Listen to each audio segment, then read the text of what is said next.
bénissons Adonai. Nous te rendons des multiples actions de grâce. Que la gloire, l'honneur, la louange, la puissance et la majesté te reviennent. Seigneur éternel, en cette soirée, nous t'exaltons, nous te magnifions. Nous reconnaissons tes hauts faits.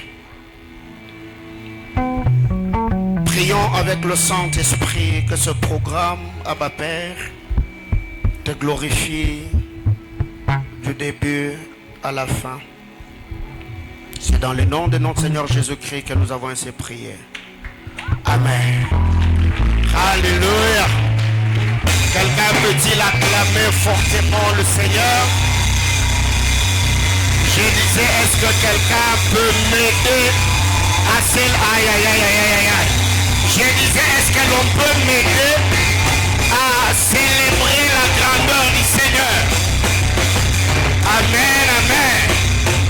Alors, je nous prie de reprendre nos places. Dis à ton voisin, sois le bienvenu dans la présence de Dieu.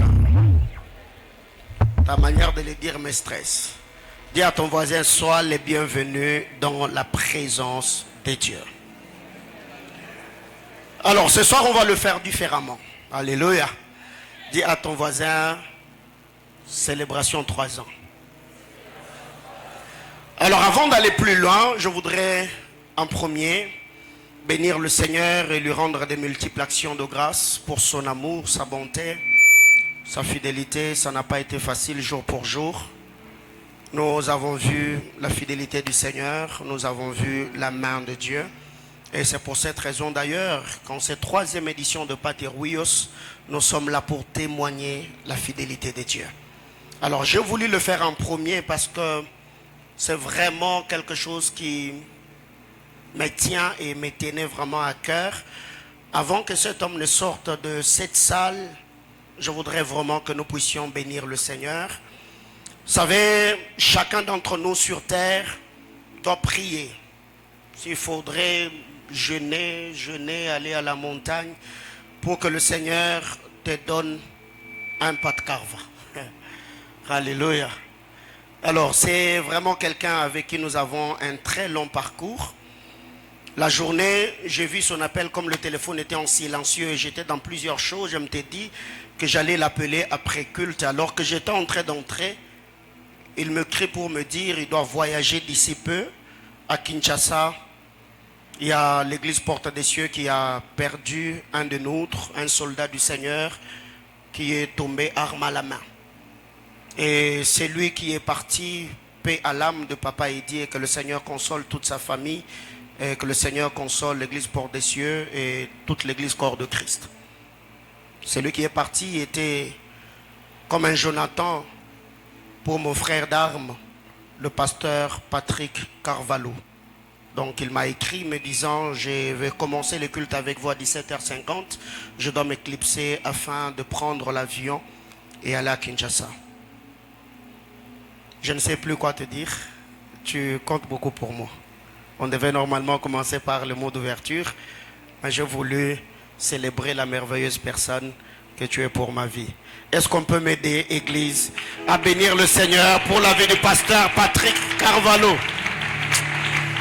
Vraiment, Zalarayo, vous êtes beaucoup pour moi. Je vous aime énormément. Merci pour les encouragements, merci pour le bon frère, pour l'ami que tu es pour ma vie. Plusieurs années plus tard, tu es resté la même personne, le même cœur. Que le Seigneur me garde par son esprit afin d'être là pour toi quand tu l'auras vraiment, vraiment besoin. Alors sur ce, je voudrais ici inviter celle qui devait ce soir faire. C'est déjà fait. Ah, on acclame Jésus. Vous voyez? Alors, sauf que je suis venu un peu en retard, j'ai quitté ici à 16h30. Alors, il s'est fait que par la grâce du Seigneur, dans cette 3e édition de Pateruios, nous sommes là autour du grand thème. Les tessons consolateurs. Alors je crois que personnellement, étant le pasteur de l'église, étant chrétien, enfant de Dieu, lecteur de la parole, je sais où ça se trouve. Mais je voudrais que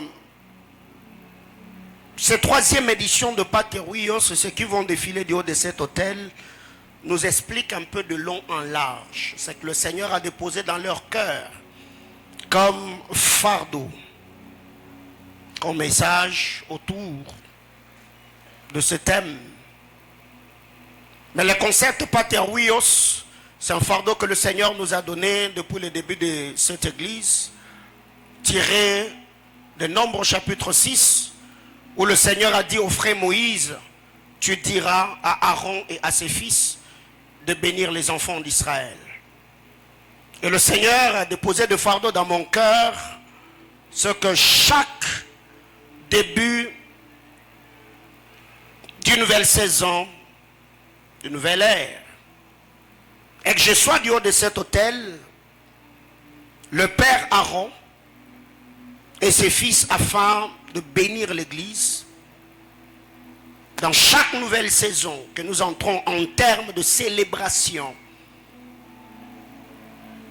des choses que le Seigneur fait, de ce qu'il a déjà fait, et nous serons là afin d'ouvrir encore les églises des cieux par le prière, par le parole de grâce, par de puissantes prédications, afin de maximiser et poser le jalon pour l'année nouvelle. Alors avant d'aller plus loin, je salue tous les internautes. Que Dieu bénisse abondamment tous les bien-aimés frères et sœurs. De partout, vous êtes en train de nous suivre. Que le Seigneur vous bénisse abondamment. C'est que je vais demander à quelqu'un avant que j'invite du haut de cet hôtel, ceux avec qui nous allons nous entretenir. Ce soir, je voudrais seulement que nous puissions sortir nos téléphones. Si vous avez le méga, vous vous connectez. Vous allez sur ma page et vous partagez la vidéo. Prenez juste le lien, partagez-le. Donc c'est vous que j'attends. Dès que ce fait, alors on va passer à autre chose. Si vous n'êtes pas abonné à ma page, Prophète Paulin Bombo, c'est comme c'est écrit sur la bâche qui est derrière moi. On partage la vidéo. Dès que ce fait, vous me faites seulement signe. Alléluia. Donc dès que ce fait, vous balancez seulement votre main et on passe. Ok, il y a une personne, deux personnes, trois personnes, quatre personnes, cinq personnes. Est-ce qu'on peut le faire? On peut le faire, on peut le faire, on peut le faire. Merci, merci, merci, on le fait.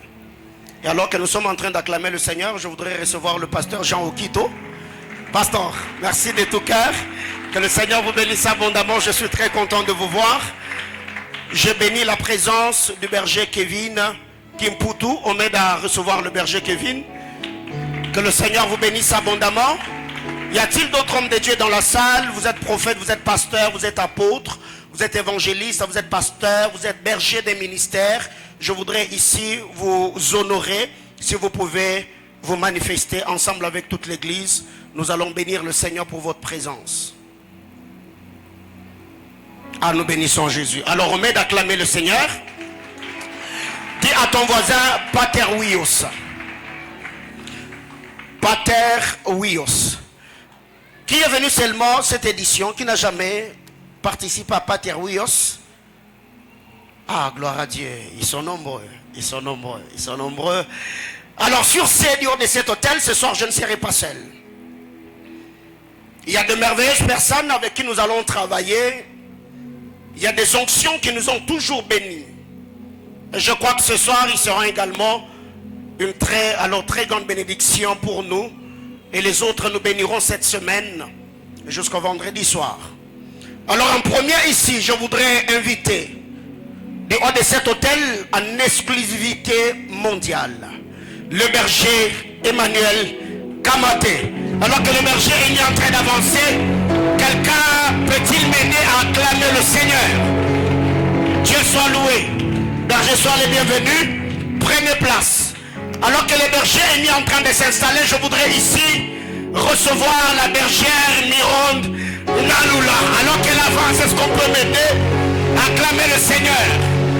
Mme Toumiche, que Dieu vous bénisse, prenez place. Alors c'est comme ça que ça va se passer. Alléluia. Aide-moi seulement à dire à ton voisin, c'est comme ça que ça va se passer. Et je crois de tout cœur que le Seigneur Dieu d'Alliance nous fera énormément du bien. Et d'ailleurs après ces cultes là dehors, donc avant de rentrer à la maison, il faut vraiment te mettre sur la pelouse qui est là dehors. Donc tu dis au photographe, zonga bien. C'est déjà fait. Donc si ce n'est pas fait, donc toi on va te le faire en rediffusion. Alléluia. Alors, je suis là ce soir du haut de cet hôtel avec ces deux merveilleuses personnes. Maman Mirande, une année après, vous allez bien. 2 ans après. C'était l'année passée que j'étais avec vous ici, dans Paterouillos. Une nouvelle édition. Certainement. Comment ça se passe? Grâce. Tout va bien. On glorifie le Seigneur de ce qu'il est en train de faire. Et on sait qu'en cette année qui vient, il va exagérer. Ah, gloire à Dieu. Alors, est-ce qu'on peut bénir le Seigneur pour cela? Nous bénissons Dieu pour ce qu'il a fait. Et nous croyons que dans cette année nouvelle, il va continuer encore à manifester sa puissance. Berger Amy, Daddy, comment vous allez? Dieu nous garde, merci. Eh bien, l'année passée, vous étiez à Kinshasa. Vous n'étiez pas dans l'organisation. Justement. Mais vous étiez quand même la surprise de l'année. Vraiment. Comment ça se passe? Ça va très bien. Avec Dieu, le ministère, la vie dans l'ensemble. Ça va très bien. Ce qui est vrai, c'est que la fidélité de Dieu est manifeste. Nous témoignons de sa bonté qui nous accorde à la vivre tout le jour. Ouais. Sinon, nous sommes heureux de nous retrouver une fois de plus en train de célébrer cette 3e année avec l'Église. Ah, Dieu soit loué. Dieu soit loué. Je suis très content. Et ce soir, vous êtes à l'honneur. Les tesson consolateur. C'est beaucoup de choses. Le tesson consolateur. Sûrement, ceux qui ont vu l'affiche, il y a plusieurs personnes qui m'ont écrit: papa, vous voyez, il y a le thème qui semble être compliqué. Comment expliquer? Je me suis dit, bon, eh bien, écoutez, moi je serai là juste pour recevoir ceux qui ont des choses à nous dire par rapport à ce thème, les tessons consolateurs. Alors je voudrais entre vous deux que la personne qui est mieux placée à nous introduire déjà dans le bain, nous expliquant le tesson consolateur, le contour et tout ce qu'il y a autour de cette pensée. Merci. Je crois que je vais m'accorder ces privilèges de commencer en premier. Okay. D'autant plus que cette affaire des tessons est tirée du livre dont on parle d'un personnage masculin. Ok. S'il s'agissait d'Esther ou de Ruth, j'aurais laissé la parole à la sœur Mirande. Oh my God. Mais puisqu'il s'agit de Job, ok, qu'il me soit permis quand même d'introduire. Ah, introduisez. Avec la permission de l'Église, si vous le permettez. Yes.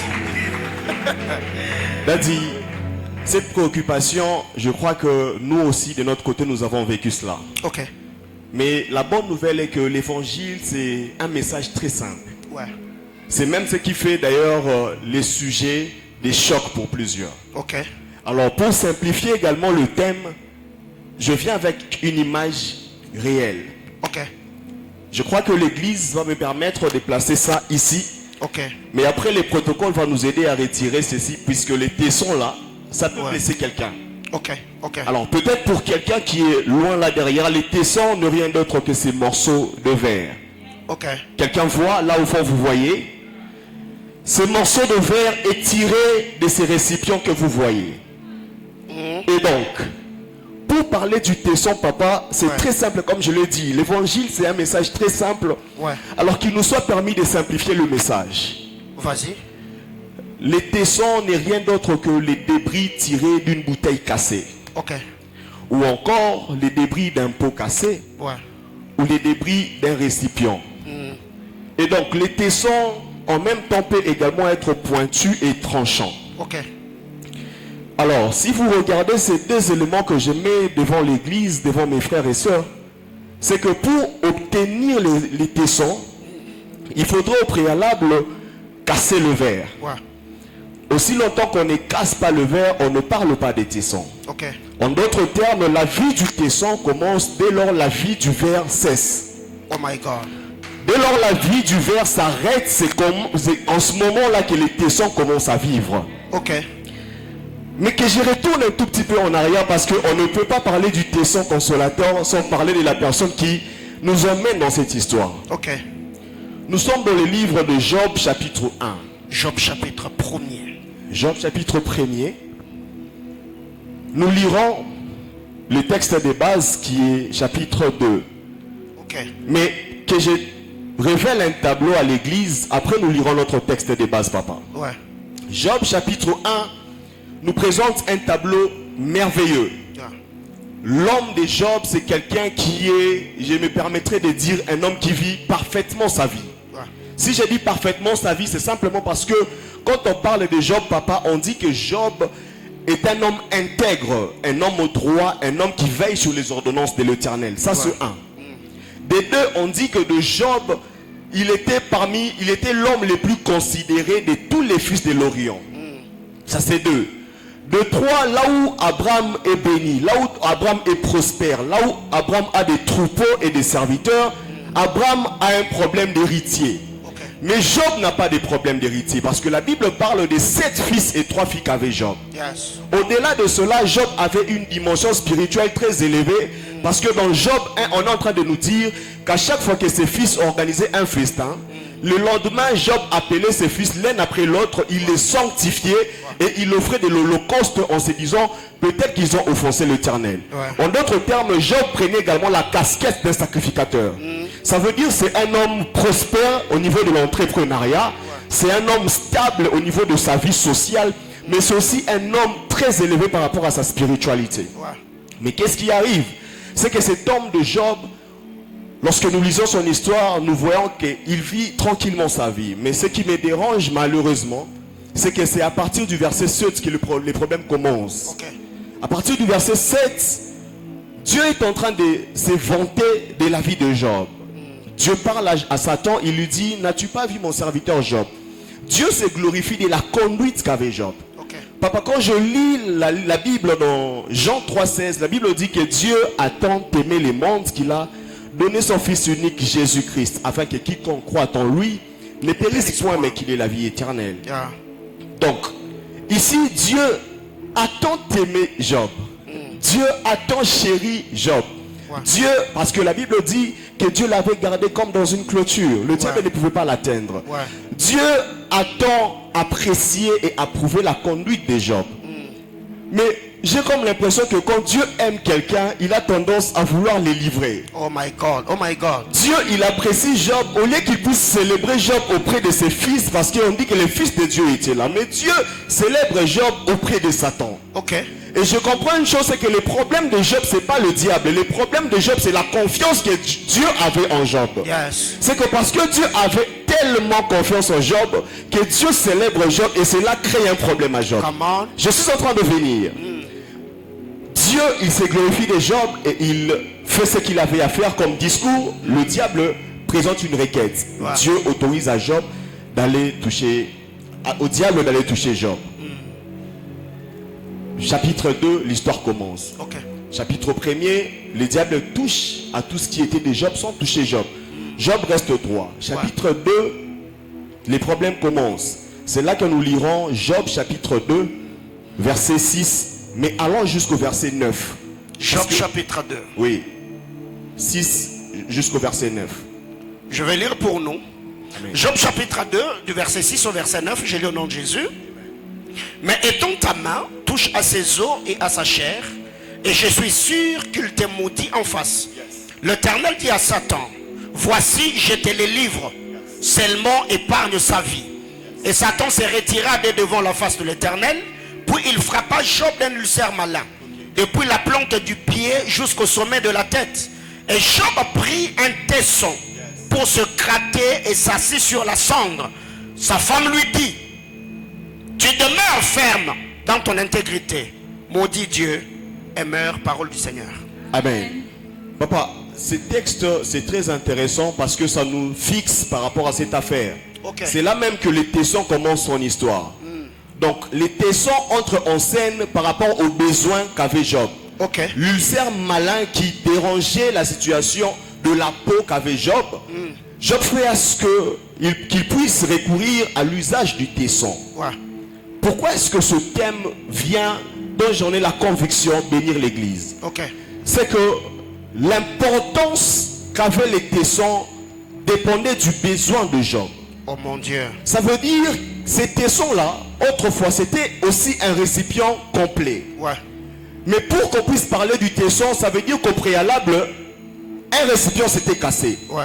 Je suis en train d'imaginer maman Chantal qui perd son verre ou son vase au niveau de la maison. Ouais. Elle met dans la poubelle. Mais quelqu'un qui est dans la situation de Job, là où maman Chantal sera en train de se plaindre ou de se lamenter d'avoir perdu son vase qu'elle aimait beaucoup, Ouais. il y a Job qui est en train de se glorifier parce que ça l'aide à quelque chose. Oh mon Dieu. En d'autres termes, la douleur de maman Chantal, c'est la joie de Job. Come on. La souffrance ou l'amertume de maman Chantal, c'est la célébration de Job. Yeah. Ou encore, je devrais dire, là où maman Chantal trouve que le tesson n'a plus de sens, n'a pas de valeur, parce qu'elle, elle voulait un récipient complet. Job n'a pas besoin du récipient, Job a besoin du tesson. Oh mon Dieu. Il y a quelqu'un dans cette église dont, au niveau de sa vie, au niveau de sa famille, au niveau de sa société, il fonctionne peut-être comme un tesson. Ok. Ton importance n'est pas reconnue, ta valeur ou ton utilité n'est pas reconnue. Yeah. Mais c'est lorsque tu te retrouveras à l'endroit où il faut, auprès de la personne qu'il faudra, que ta valeur sera révélée. Come on. Mais que j'avance et que je chute parce que c'est l'introduction. Ok. Papa, vous savez, les tessons, c'est quelque chose de très important parce que les tessons ici nous enseignent une chose très importante, c'est d'apprendre à tirer le positif dans le négatif. Ok. Ok. Ça veut dire la situation qui fait pleurer maman Chantal qui a perdu son vase, ça réjouit Job parce que ça les soulage d'un mal. Ok. J'entends une femme dans Matthieu chapitre 15. Elle est en train de se plaindre, la cananéenne. Elle Yes. supplie Jésus parce que sa fille était tourmentée par les démons. Ok. Papa, le discours du Christ est très fort et très dur à supporter. Christ est en train de dire à cette femme, on ne donne pas les pains de fils aux chiens. Là où on parle du chien, Christ typifie la fille de cette femme à une bête, à un animal. Ok. Tesson qui fait mal à Christ parce que la provision n'était pas au chien. Yes. Mais cette femme, elle voit une opportunité derrière une situation Amen. négative. Qu'est-ce que cette femme dit? Cette femme glisse derrière le discours du Christ. Elle dit au Seigneur, même les chiens ont droit aux miettes qui tombent de la table. Amen. Or, pour parler de miettes, il faut qu'il y ait rupture de pain. On ne peut pas avoir de miettes si le pain n'est pas rompu, papa. C'est pourquoi pour parler du tesson, il faut qu'il y ait rupture. Je suis en train d'écouter Jephthé en train de me tirer. Emmanuel parle de mon histoire. C'est qui Jephthé? Jephthé, c'est celui à qui on a refusé le droit d'hériter. La Bible déclare que ses frères ayant grandi virent que Jephthé était un danger.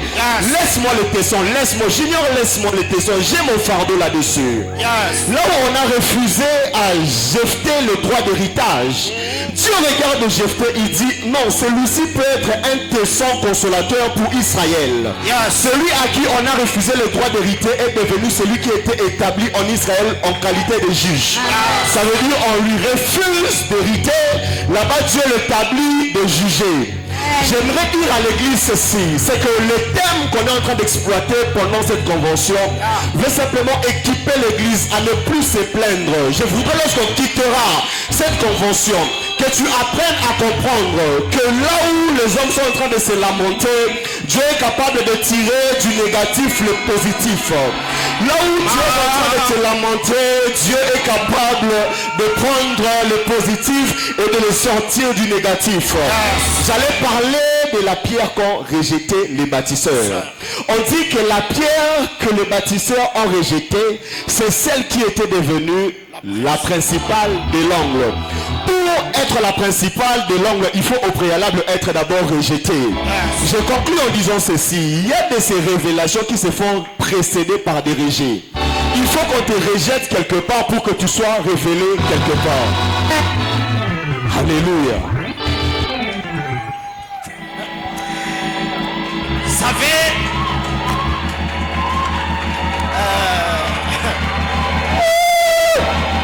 le problème avec il devait le dire comme Il vient de le dire pour que moi j'ai à dire comme je veux le dire. Le problème en soi, c'est qu'il y a un problème pour que le problème nous aide à résoudre le problème. Ce qui fait qu'il faut que quelque chose arrive pour que quelque chose arrive. Ok. C'est ce qui fait que je ne sais pas si c'était une vase ou c'était un verre. Il a fallu que le verre se retrouve dans le problème. Donc c'est le problème du verre qui a occasionné le problème de Job. Alors, avant d'aller plus loin, je me rends compte que c'est celle qui est derrière moi, elle est en chaleur. Parce que moi, je suis comme un présentateur. C'est eux qui sont des animateurs. Alors, je suis en train de dire à quelqu'un, c'est celle-là, je sens qu'elle est en chaleur. Maman Miron, on parle du tesson consolateur. En tout cas, les tessons consolateurs. Mais le problème, c'est qu'au lieu de parler, elle commence par en tout cas. Oh my God. On y va. C'est compliqué. J'aime ce thème. Les tessons consolateurs. Tessons consolateurs. Je ne veux pas introduire car Emmanuel a dit beaucoup de choses. Comment? Mais au-delà d'être Job, d'être masculin, j'ai dit c'est un esprit. Alors je vole comme un esprit dans un corps masculin. Ok. Parce que je ne suis pas femme, je suis esprit avant tout. Seigneur. Job arrive, il prend un tesson, il le retire de nulle part. Parce que quand Job prend le tesson, il se met dans la cendre.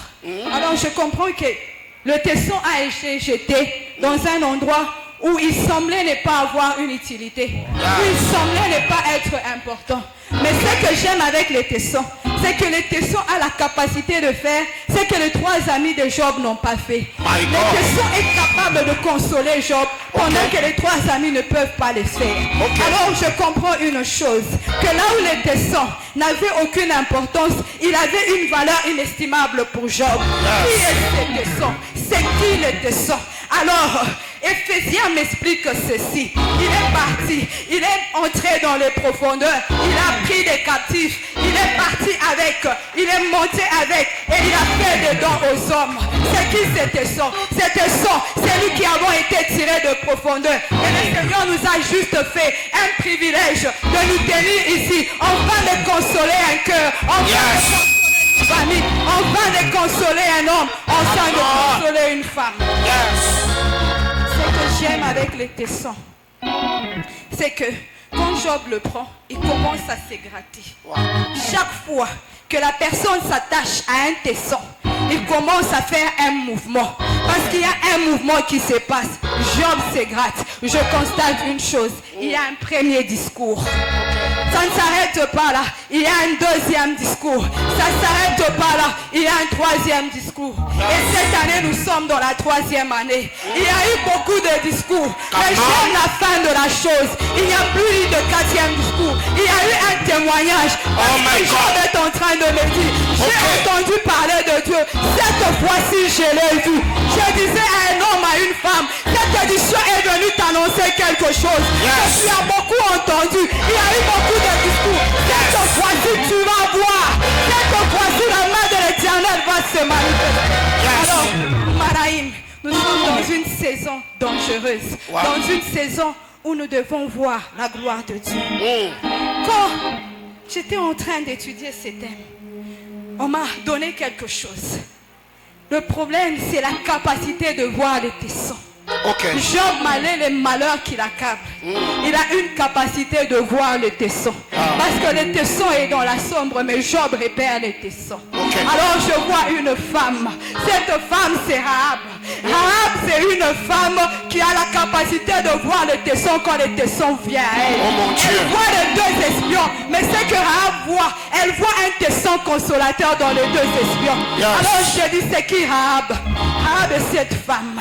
Cette femme qui est dans une ville où il y a un arrêt de mort. Celui qui a donné l'arrêt de mort, ce n'est pas un homme. Celui qui a donné l'arrêt de mort, ce n'est pas une armée. C'est Dieu lui-même qui a condamné la ville de Jéricho. Qui est Rahab? Rahab est cette femme qui est dans une ville où elle est prostituée, donc qui est jetée. Réputation mauvaise. Personne ne veut s'approcher de Rahab. D'ailleurs, si tu t'approches de Rahab, tu as des problèmes. Tu t'approches de Marie, il te dit, cette femme c'est une prostituée. Rahab c'est une personne. Quand je constate, elle n'a pas de couverture spirituelle. C'est la couverture de sa famille. C'est la couverture de son père. C'est la couverture de sa mère. C'est la couverture de ses frères. C'est la couverture de ses soeurs. Je disais, jusque-là, Rahab n'a rien. Mais quand elle voit les tessons venir, elle s'est dit, je veux m'accrocher à ces tessons. Et Rahab commence à faire le mouvement nécessaire. Il y a un mouvement nécessaire qui doit se faire. Quand Rahab fait le mouvement nécessaire, j'aime ce qui se passe. La muraille de Jéricho se trouve en train de faire le mouvement et la muraille doit s'écrouler. Mais Rahab a déjà fait un mouvement qui fait en sorte qu'il y a écroulement. Rahab, elle ne s'écroule pas. Elle, sa maison ne s'écroule pas. Et sa maison est dans la muraille. Sa maison n'est pas dans la ville. Je disais, quel est le mouvement? Quel est ce que tu vois en cette soirée? Et ce que j'aime avec cette femme de Rahab, Rahab est une femme qui sort de là. Elle ne sort pas seule. Elle sort avec son père, elle sort avec sa mère, elle sort avec ses frères, elle sort avec ses soeurs. Je disais que tous ceux qui sont attachés à toi vont avoir une consolation. Parce que toi, tu t'es attaché au tisson consolateur. Rahab ne s'arrête pas là. Quand ces tissons consolateurs venaient, la Bible parfois elle peut être dure. On a juste appelé les espions.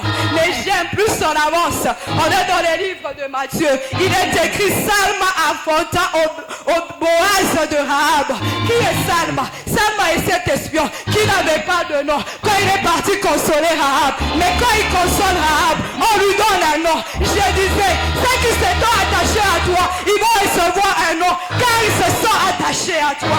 Ne s'arrête pas là, Rahab. Rahab enfante Boaz. Ce qui sort des entrailles de Rahab, c'est dangereux. Ce sont des tessons consolateurs. Qui est Boaz? Boaz est cet homme. Quand Abimelech fait des mouvements, lui il dit mon mouvement c'est ici.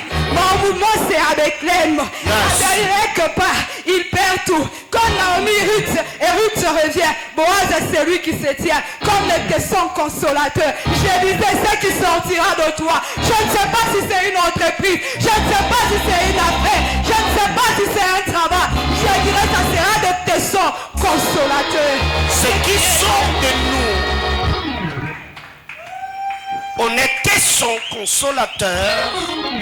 Et par la grâce du Seigneur sur nos vies, le Seigneur fait que nous soyons consolés par lui, et afin de passer par nous pour consoler ceux qui sont autour de nous. Elle venait de dire quelque chose qui a vraiment attiré mon attention. Dans son discours, elle était en train de dire, avant que les tessons n'entrent en jeu, Job était silencieux. Job n'a rien dit jusqu'à ce que les tessons arrivent. Parce qu'en lisant la parole du Seigneur dans Job chapitre 1er, la Bible déclare, en tout cela, Job ne pécha point. Dans d'autres versions, il est dit, malgré tout ce qui lui arriva, Job ne dit mot. Donc Job a commencé à parler quand les tessons est arrivé. Je crois que par la grâce du Seigneur, si le frère Scott est dans la salle, il ne va pas me contredire. Or, nous savons très bien que quand le psalmiste parle de lui, il se présente comme un joueur de harpe, alors que lui-même est une harpe. Or, aussi longtemps que la guitare n'a pas cet instrument ou cette pièce qui permet à celui qui doit le jouer de gratter, l'instrument ne donnera pas de son. C'est que Job était une harpe qui avait des plaintes ou des complaintes à présenter au Seigneur. Job était cette harpe qui avait des prières à présenter à Dieu. Mais aussi longtemps qu'il n'y a pas de tessons, les sons en Job ne sortira pas. Il a fallu que les tessons arrivent. J'étais en train de dire à quelqu'un, en cette saison particulière, le Seigneur amènera dans ta vie une touche de plus qui te manquait.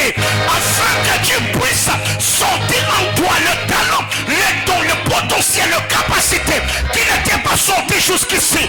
Alors je voudrais ici, avant de retourner vers mes invités, du haut de cet hôtel, si vous me le permettez, je voudrais faire appel à un troisième témoin.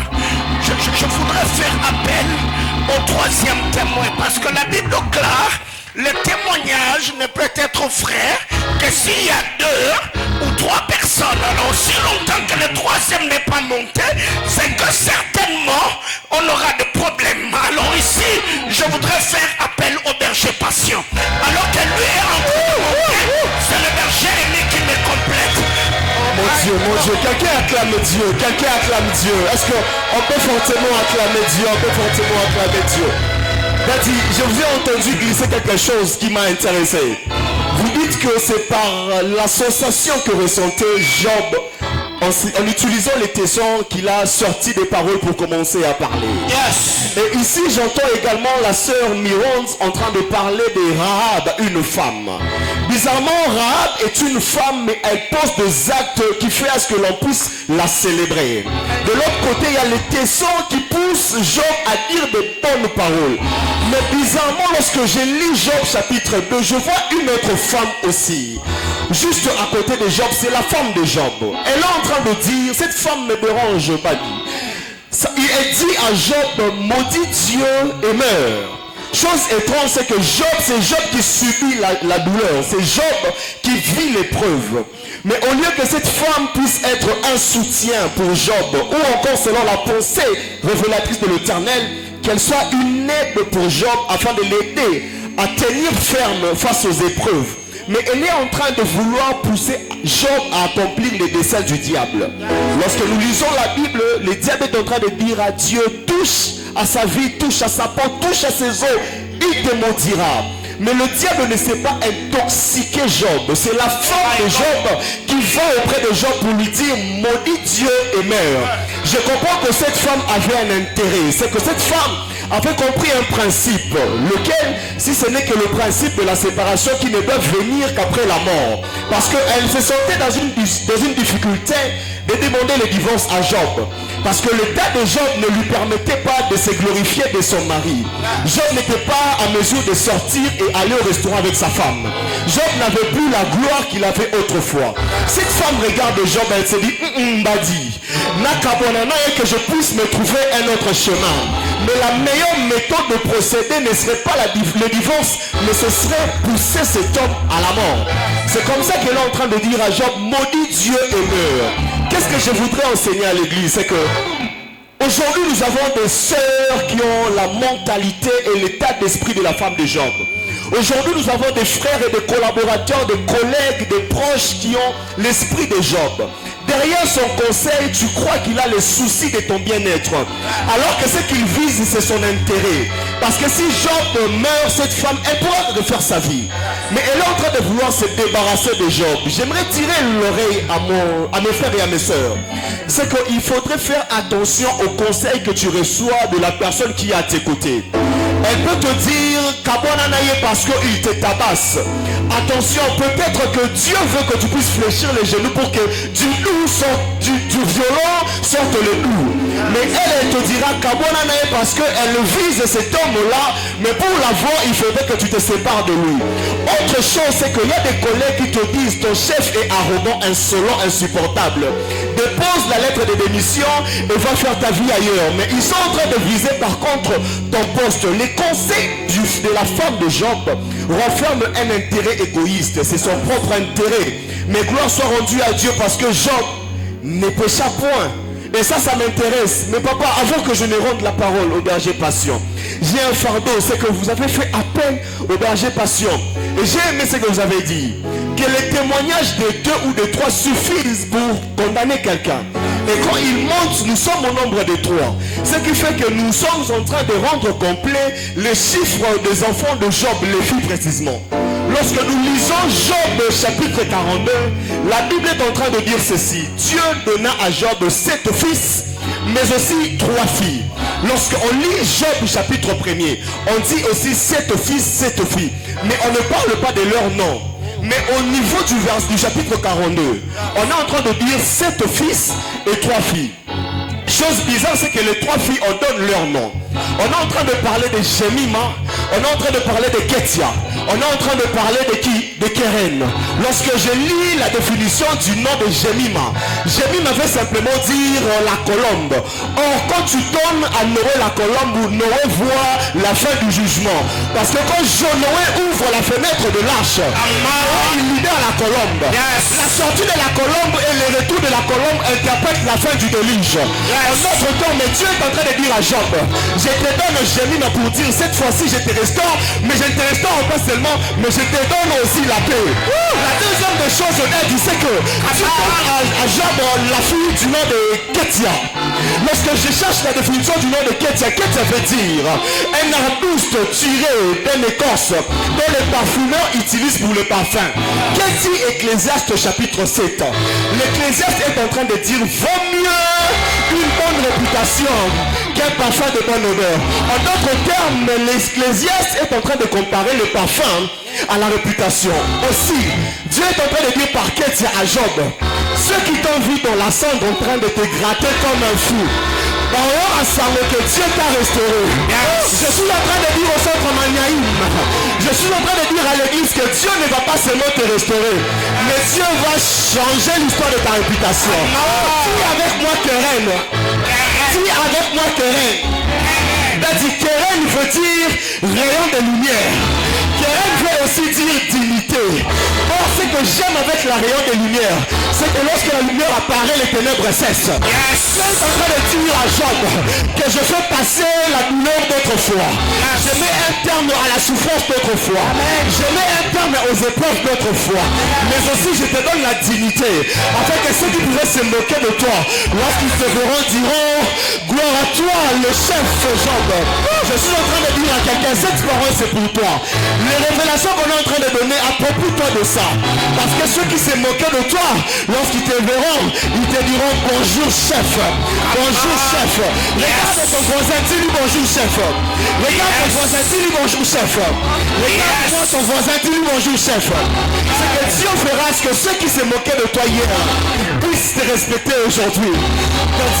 Daddy. Ce que j'aime, je finis bien, j'ai patient. Ce que j'aime avec Job, papa, c'est que les amis de Job, ils pouvaient parler et partir. Mais Dieu, quand il restaure Job, Dieu commence par rétablir d'abord la situation spirituelle de Job. Job était riche. Dieu ne commence pas par le restaurer de manière prospère ou richissime.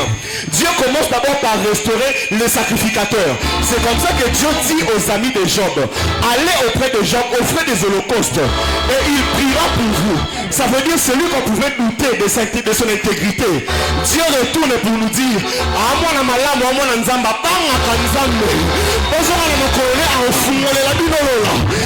Papa, tellement de choses à dire.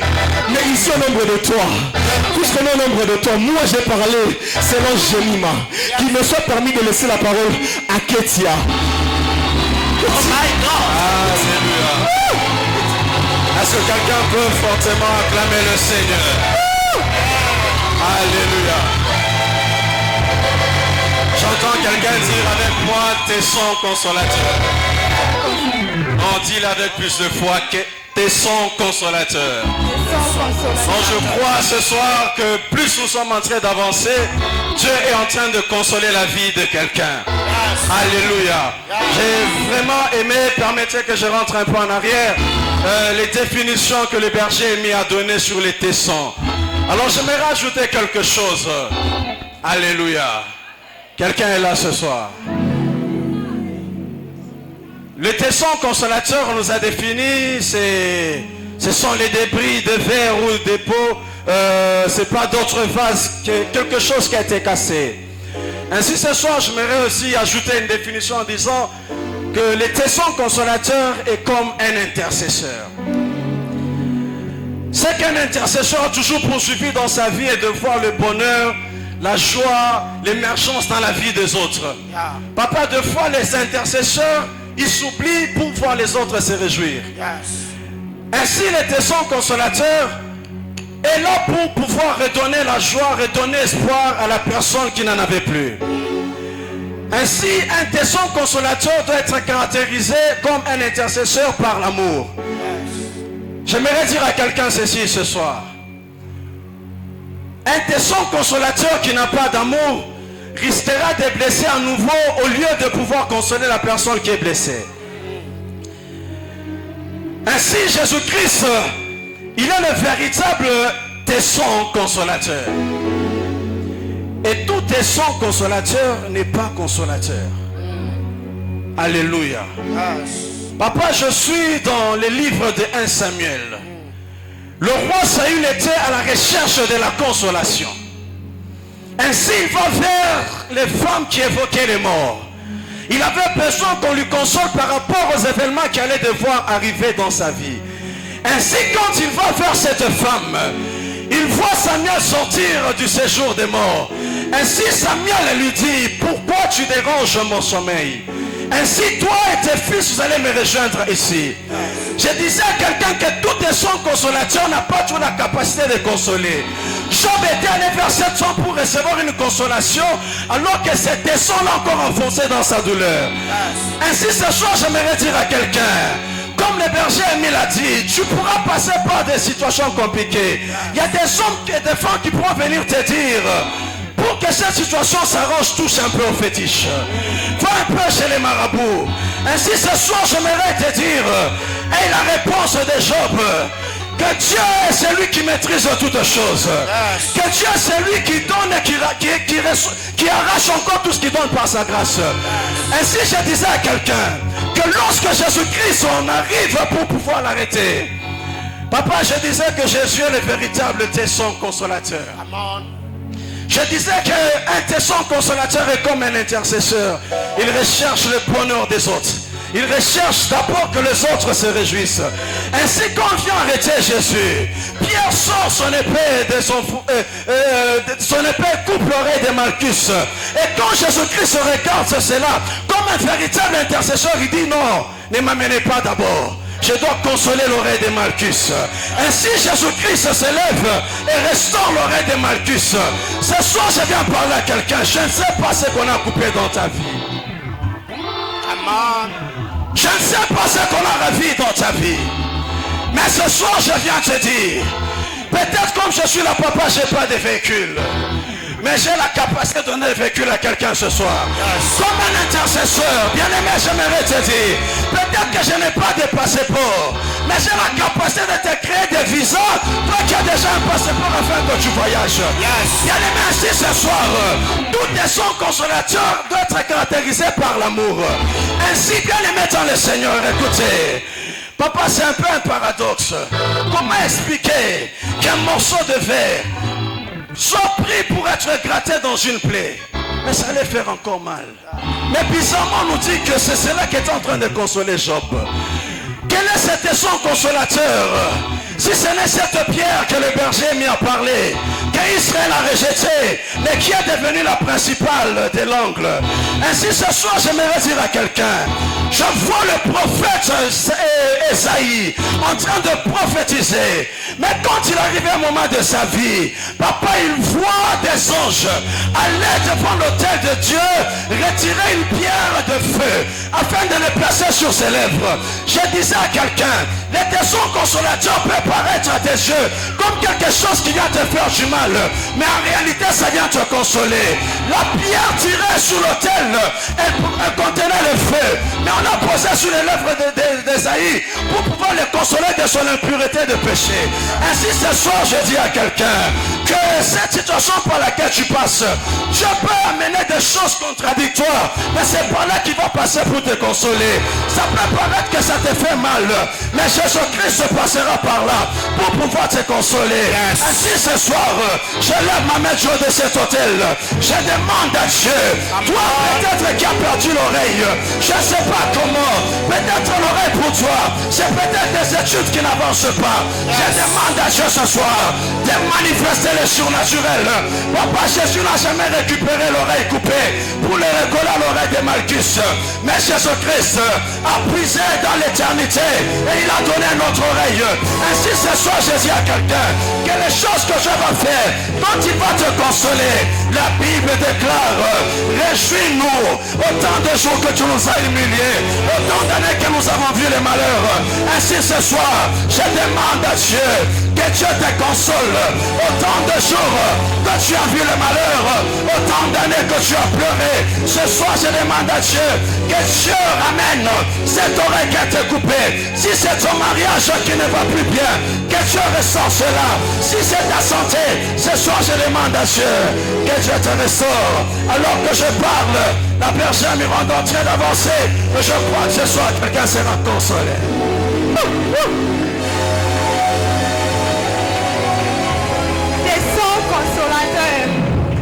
Descends consolateur. J'aime car je disais que les tessons consolateurs revient dans cette capacité que tu as de voir. Je ne sais pas ce que tu es en train de voir ce soir, mais je vais t'emmener avec moi pour que tu vois un peu très clairement. Parce que j'ai l'impression que jusque-là, tu n'as pas encore bien vu. Je vois cet homme de Jacob. On lui envoie de chariot par Joseph. Quand on lui dit que Joseph vit encore, Jacob ne bouge pas. Mais quand il voit le chariot, on dit que l'esprit de Jacob se réalluma. Je disais à quelqu'un que le Seigneur t'envoie de chariot. On sent que là où ton esprit était affaibli, que tu puisses te réallumer. Je disais tout est bien dans la capacité que tu vois de voir de tes sangs. Je vois cette personne de Léa. Léa n'était pas aimée par son époux, mais le Seigneur l'a vu, le Seigneur l'a rendu fécond. Je disais que le Seigneur te rend féconde en cette saison et que tu as la capacité d'enfanter car tu n'as pas été aimé, car tu as été rejeté. Tu reviens dans la capacité de voir. Je vois le peuple d'Israël en Égypte en captivité, mais le Seigneur a vu leur humiliation. Il a envoyé cet homme de Moïse comme tes sons consolateurs. Je disais que le Seigneur t'envoie de Moïse des hommes et des femmes providentielles comme des sons consolateurs qui vont te faire sortir de cet esclavage qui a longtemps duré. Je disais que tout revient dans la capacité de voir, que l'Éternel te donne cette parole qu'il a donnée à Josué pour lui dire vois, je te donne Jéricho. Josué a possédé cette parole, il est entré en possession de Jéricho. Je disais tout dépend de la capacité que tu as de voir. Qu'est-ce que je vois? Je vois cette femme d'Agar. Agar est chassée par sa servante Sarah. Elle est dans le désert en train d'errer. Elle est dans le désert. Mais quand le Seigneur la voit, elle dit le Dieu de Eta Elohim m'a vu.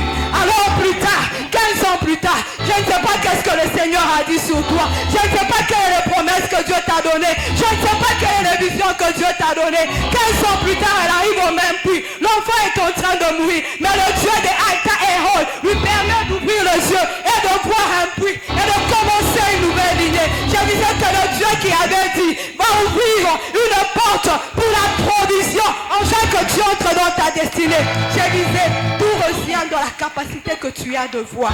Je vois cet homme de Siméon. Siméon arrive au temple. Quand Siméon arrive au temple, il dit laisse ton serviteur aller en paix car j'ai vu le salut d'Israël. Ça veut dire j'ai vu le tesson consolateur. Mais j'ai l'impression que jusque là tu ne m'as pas encore compris. Alors je vais te mettre dans ce qui se passe ici afin que tu vois. Je suis en train de voir 4 tessons qui sont devant ta face. Alors je demande à Ézéchias qu'est-ce qui se passe. Ézéchias me dit, viens avec moi dans la vallée des ossements de Chéché. Je suis avec Ézéchias dans la vallée des ossements de Chéché. Je vois un mouvement qui s'effectue. Je vois des os qui se mettent en place. Je vois des nerfs qui se mettent en place. Je vois une chair qui se met en place. Je vois la peau qui se met en place. Alors je comprends ceci. Il y avait le temps où la structure devait être posée sur Manaïm. Il y avait un temps où les nerfs devaient être posés sur Manaïm. Il y avait un temps où la chair devait être posée sur Manaïm. Il y a le temps où l'embellissement vient. Je disais cette année, c'est l'année de ton embellissement. C'est l'année de ton témoignage. Je disais jusque là tu n'as pas encore vu. Je vais encore t'expliquer pour que tu vois bien. Je vois 4 tessons qui sont ici. Alors je me retrouve encore avec Ézéchiel dans le torrent d'Ézéchiel. Il me dit, j'ai le premier os c'est au niveau de la cheville. Le deuxième au niveau du genou. Le troisième au niveau des reins. Le quatrième gênage. Je disais chaque tesson amenait une capacité en toi de porter ton onction qui était au cheville, au genou, de porter l'onction qui était au genou, de porter l'onction qui était au rein, à déborder. Je disais que jusqu'à là, tu n'as pas encore vu. Je vois 4 tessons. Je me retrouve dans Genèse. Je vois un fleuve qui a 4 bras. Un seul fleuve. On parle d'un seul tesson qui est Jésus.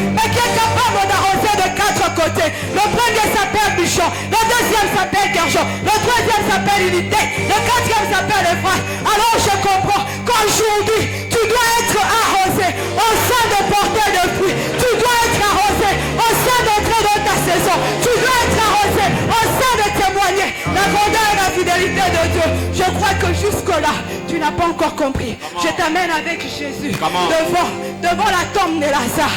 Je vois Lazare qui est mort. Sa sœur dit, il sent déjà. Il est déjà mort. Mais j'aime Jésus. Il a cette capacité de dire, Lazare, sors. Alors je disais ce soir, Manaïm sort. C'est le temps de ta gloire. Manaïm sort.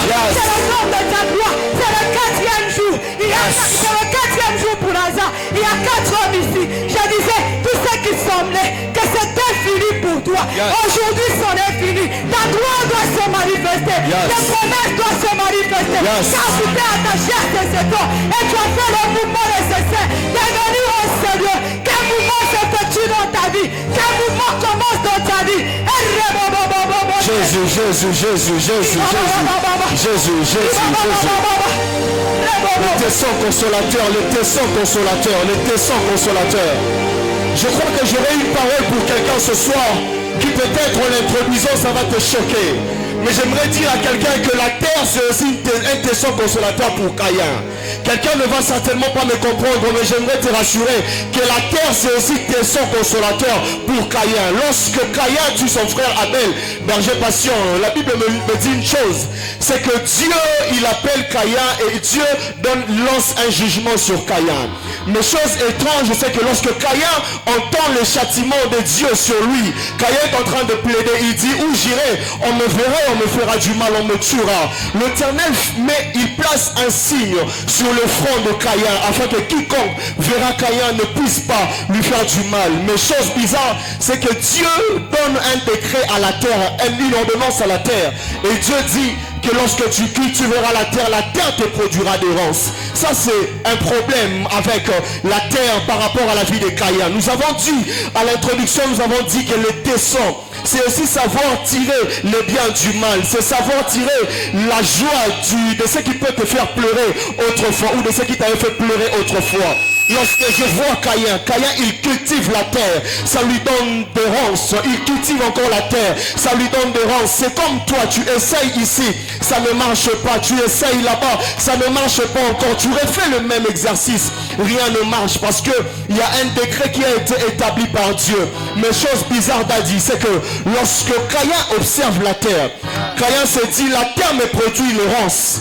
Mais cette même terre, si je la regarde d'une autre façon, au lieu qu'elle me produise, je peux la manipuler.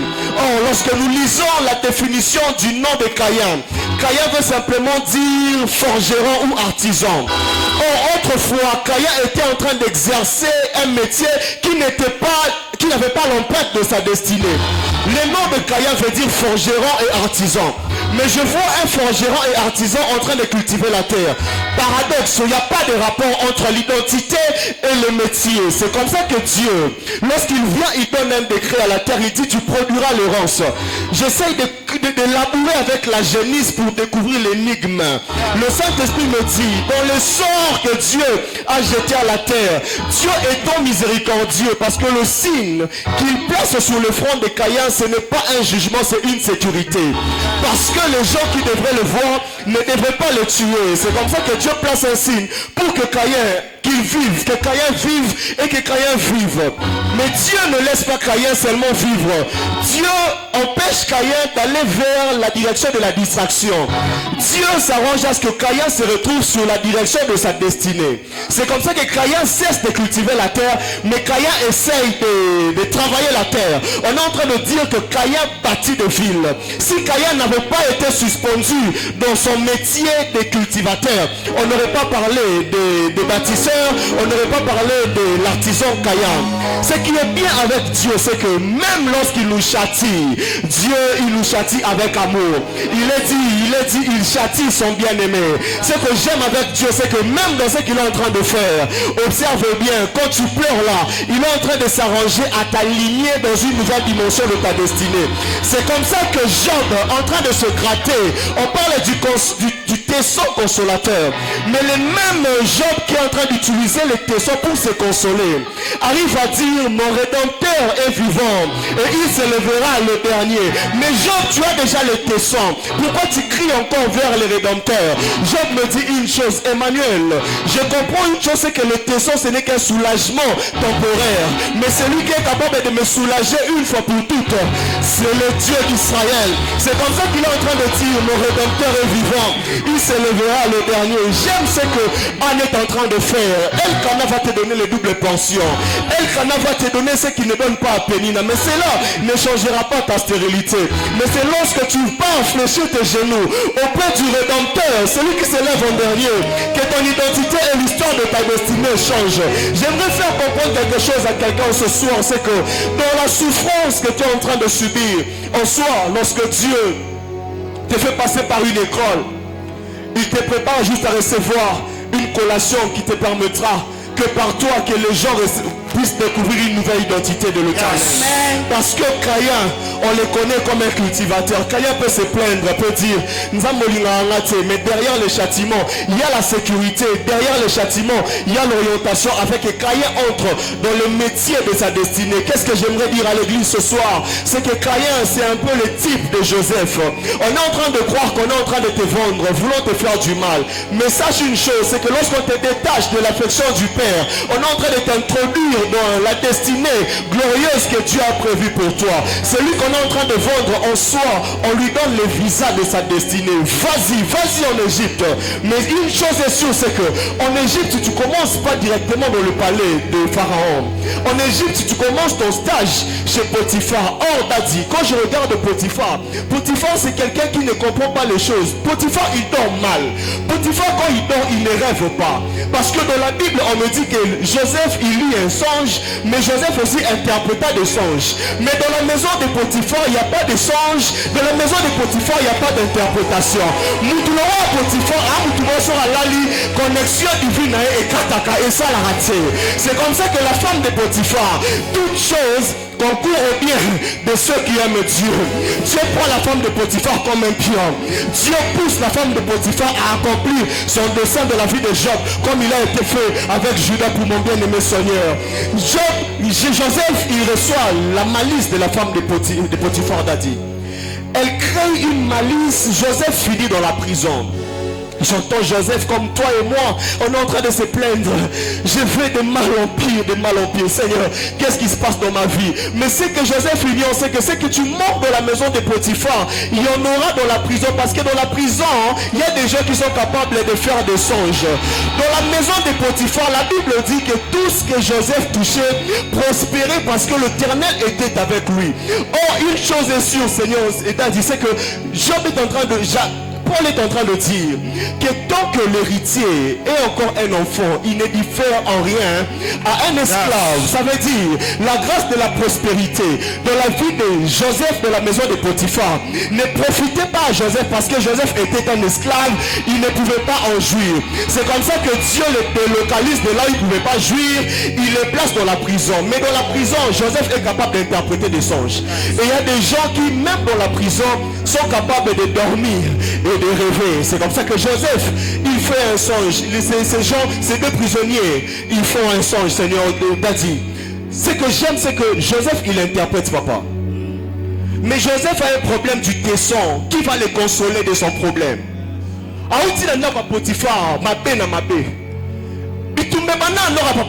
Ses propres frères les prirent en haine.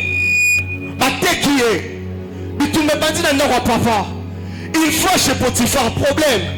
Bien que la prospérité était palpable, parce que la Bible dit que c'est Potiphar qui constata que moi, tout ce qu'il touche lui réussit et prospère. Mais il finit en prison.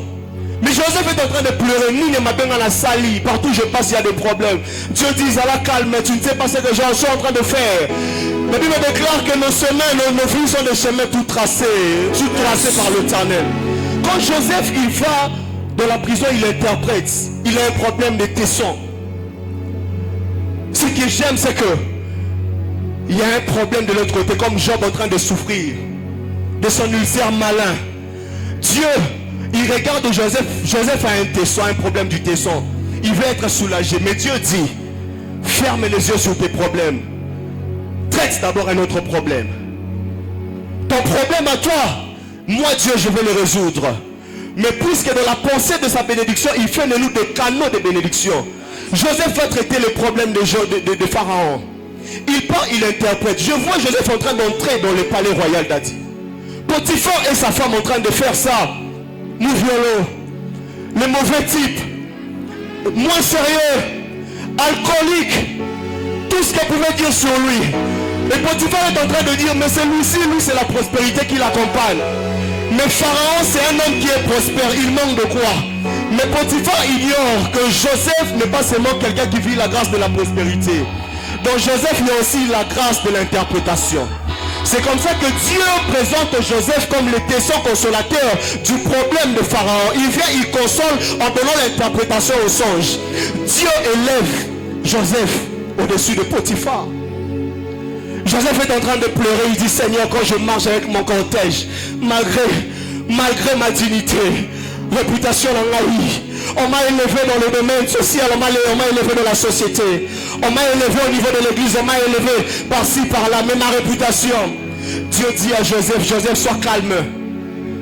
Joseph, sois calme, je susciterai un Moïse qui sera cette fois-là pour toi un consolateur, un vrai tesson consolateur. Parce que Moïse a un langage difficile.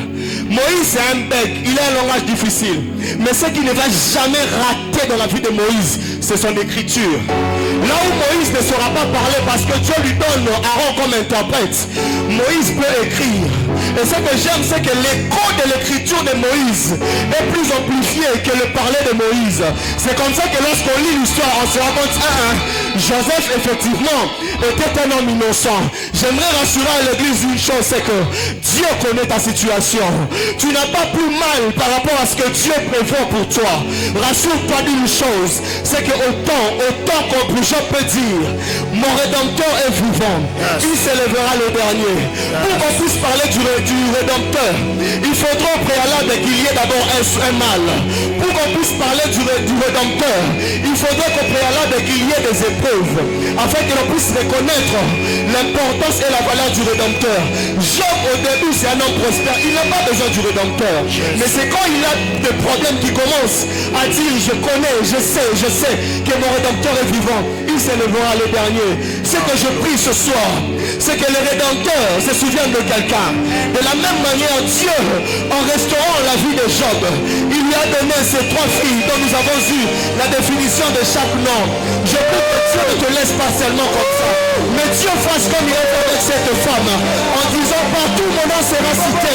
On parlera aussi de toi. Je suis en train de dire que Dieu lave ta réputation. Je déclare que Dieu nettoie ta réputation. Je déclare que Dieu commence à laver ta réputation. Toi qui étais mal vu auprès des hommes, toi qui étais qualifié d'une certaine manière auprès des hommes. Mais ma prière ce soir est que le Très-Haut puisse te donner une nouvelle image, que Dieu puisse redorer ta réputation, que Dieu puisse redorer ton image, afin que tu dises, ton Rédempteur, réellement il s'est levé, afin de me séduire. Alléluia. Va consoler quelqu'un. Alléluia. Je sens la présence de Dieu dans la salle. Alléluia. Bien aimé, écoutez, ils étaient 4 lépreux qui étaient chassés de la société.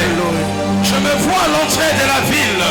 Ces hommes étaient bannis de la société parce qu'ils étaient des lépreux. Jésus. Mais ces jours-là, ils se sont transformés en sauveurs de tout un peuple. Écoutez, bien-aimés, j'aimerais dire à quelqu'un ceci ce soir. Là où la loi vient disqualifier ces hommes, là où la loi vient mis à l'écart ces 4 lépreux parce qu'ils étaient malades. Mais je vois la prophétie d'Élisée se transformer en grâce afin de faire entrer ces hommes dans la ville. Bien aimé, ces jours-là, ils étaient à l'entrée de la ville. La Bible dit qu'ils étaient 4 lépreux.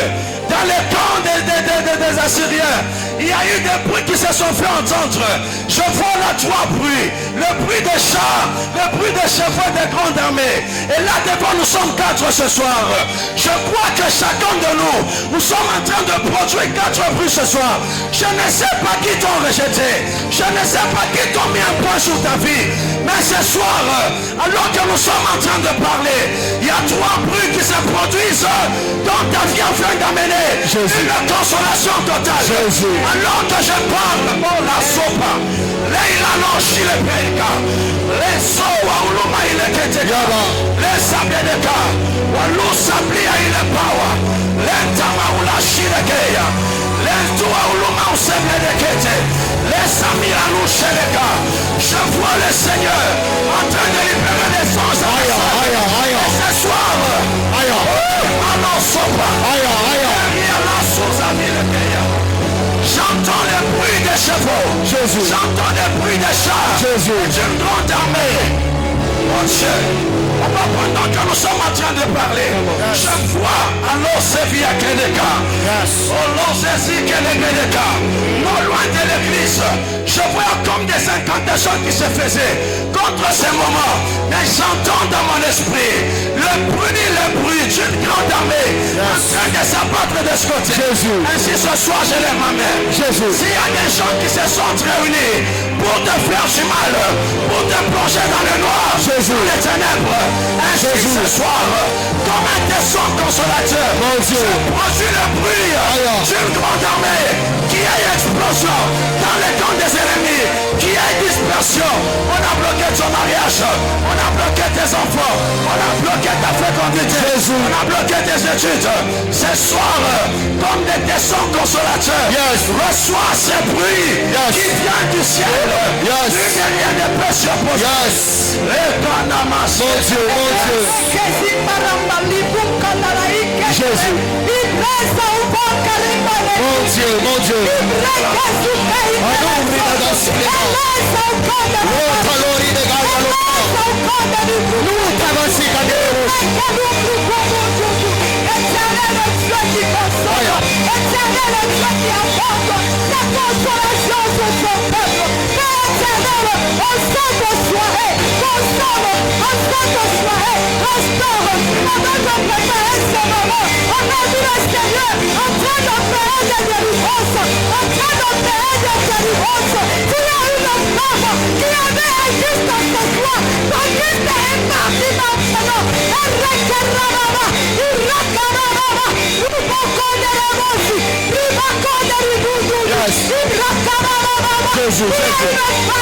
Jésus, Jésus. Encore une prospérité. Et Seigneur te demande aujourd'hui, c'est combat que tu as le nom de Jésus.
Écoute ceci, nous allons prier.